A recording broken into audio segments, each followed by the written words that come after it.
So this is a new module with the same title, Introduction to Riba. As you know that we are discussing different things related to riba. Initially or previously we have discussed the literal and standard meaning and then the different types or the categories of riba. And we divided it into two major categories, riba al-Quran and riba al-Fazl. So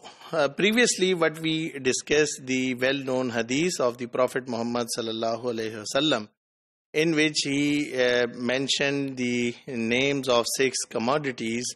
al-hintatu bil-hinta, wat-tamaru bil-tamar, wash-sha'iru bil-sha'ir, wal-milhu bil-milh,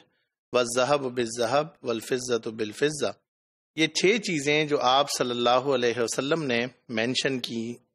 اس میں اب فقہا کے درمیان، جیسا کہ ہم پہلے بھی یہ ذکر کر چکے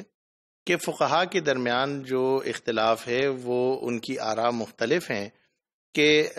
یہ 6 چیزوں تک تو اس کی حرمت محدود نہیں ہے، بلکہ ان 6 سے آگے بھی ہے کہ جب کبھی بھی بارٹر سسٹم کے تحت کوئی ٹریڈ ہوگی، exchange of goods with goods, آپس میں ان کا تبادلہ ہوگا، اشیاء کا تبادلہ اشیاء سے، تو اس میں جو حرمت کی وجہ ہے وہ وجہ کیا ہے. اس پر مختلف پوائنٹ آف ویوز ہیں فقہا کے، and we are going to discuss the first point of view کہ جس میں ان فقہا کے نزدیک جنس اور قدر کا اصل میں خیال رکھا گیا ہے کہ جو اس میں زیادتی کی جس بنیاد پر ہم اسے حرام قرار دیں گے اور سود قرار دیں گے،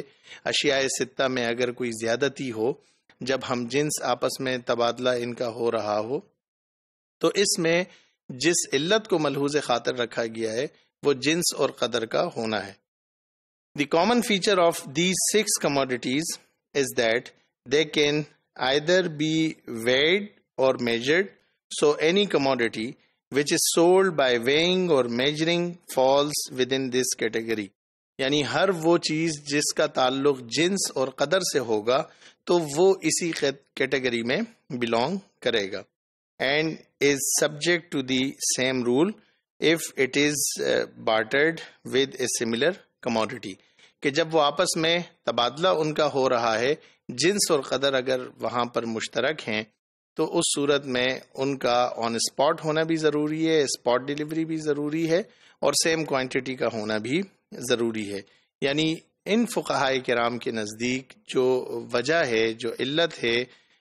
حرام ہونے کی اور حرمت کی، وہ جنس اور قدر کا ایک ہونا ہے. تو ہم جنس اشیاء جب آپس میں ان کا تبادلہ ہوگا تو اس صورت میں ہمیں کن چیزوں کو انشور کرنا ہے؟ 2 چیزوں کو انشور کرنا ہے بارٹر سسٹم میں، بارٹر سسٹم ٹریڈ کے تحت. ایک تو ان کی اسپاٹ ڈیلیوری کو انشور کرنا ہے اور دوسرا سیم کوانٹٹی کا ہونا ہے. This is the second viewpoint. The common feature of these 6 means according to some other fuqaha. But they say the common feature of these 6 commodities is that they are either eatable or they are used as a universal legal tender. So this is to some fuqaha, and according to this, wheat, barley, date, salt represent eatable, while gold and silver represent universal legal tender. So therefore, all eatables and universal legal tenders are subject to the rule mentioned in the hadith. The third viewpoint, the common feature among these 6, what other fuqahas, what they say that the common feature among these 6 commodities is that they are either food items or they can be stored. یعنی ان اشیاء کا تعلق یہ صرف اشیاء 6 میں نہیں ہے، بلکہ تمام وہ کموڈیٹیز جن کا تعلق یا تو وہ فوڈ آئٹم ہے یا استخار سے اس کا تعلق ہے، یعنی اس کو ذخیرہ کیا جا سکتا ہے، اس کو اسٹور کیا جا سکتا ہے. So therefore everything that is a food item or can be stored is included in the same category, hence subject to the same rule. Spot delivery اور same quantity اگر ان چیزوں کا تعلق فوڈ آئٹم سے ہو یا وہ اسٹور کیے جا سکتے ہوں. This is the fourth viewpoint. The common feature among these 6 commodities is that they are being in the nature of money. جو 4th point of view ہے فقہا کا، وہ کہتے ہیں کہ اشیاء ستہ کا ذکر کرنے کا مقصد یہ ہے کہ ان چیزوں کا تعلق جہاں پہ ہم اسپاٹ ڈیلیوری کہہ رہے ہیں اور جہاں پہ ہم سیم کوانٹٹی کہہ رہے ہیں، یعنی کمی زیادتی کو ہم سود کہہ رہے ہیں، تو وہ یہ صرف اشیاء ستہ ہی نہیں بلکہ ہر وہ چیز that they are being in the nature of money, ہر وہ چیز جو مال کی ڈیفینیشن میں آتی ہے اور منی کا اطلاق اس پر مال کا اطلاق ہو سکتا ہے. Therefore, rules of riba would apply to anything that serves the function of money. And what the example can be provided here means the example is the paper currency. یعنی اس میں جتنا بھی آپ نے جو اشیاء ستہ کو پڑھا تھا ربا الفضل میں، جو کہ بیس کر رہا تھا اشیاء ستہ پر، کہ وہ 6 چیزیں جو آپ صلی اللہ علیہ وسلم نے ان کے بارے میں یہ ارشاد فرمایا کہ جب یہ آپس میں ایکسچینج کی جائیں تو اس صورت میں ان کو برابر ہونا چاہیے، چونکہ اگر یہ برابر نہیں ہوں گی تو زیادتی جو ہے وہ سود ہوگی،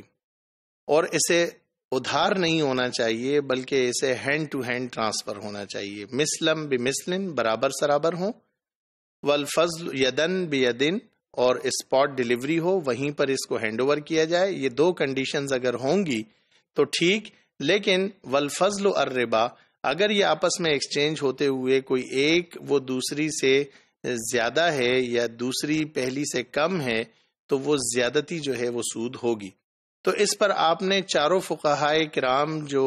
مشہور ہیں ان کے ویو پوائنٹس آپ نے دیکھے کہ آیا ان کا اطلاق جو ہے وہ ان 6 پر ہی ہوتا ہے یا ان 6 سے آگے بڑھ کر اور چیزوں پر بھی ہوتا ہے. تو اس میں فرسٹ ویو پوائنٹ بھی آپ نے دیکھا کہ جس میں جنس اور قدر، دوسرا ویو پوائنٹ آپ نے دیکھا کہ نہیں، ہر اس چیز پر ہوگا جس کا جنس اور قدر نہیں بلکہ ایٹیبل سے اس کا تعلق ہو یا as a universal tender, legal universal tender کے طور پہ یوز ہوتا ہو. تیسرا ویو پوائنٹ بھی آپ نے اس میں دیکھا کہ وہ اسٹور کیا جا سکتا ہو، اور چوتھا ویو پوائنٹ آپ کے سامنے جو اس وقت موجود ہے اس میں یہ ہے کہ اس چیز کا تعلق اس پر مال کا اطلاق کیا جا سکتا ہو.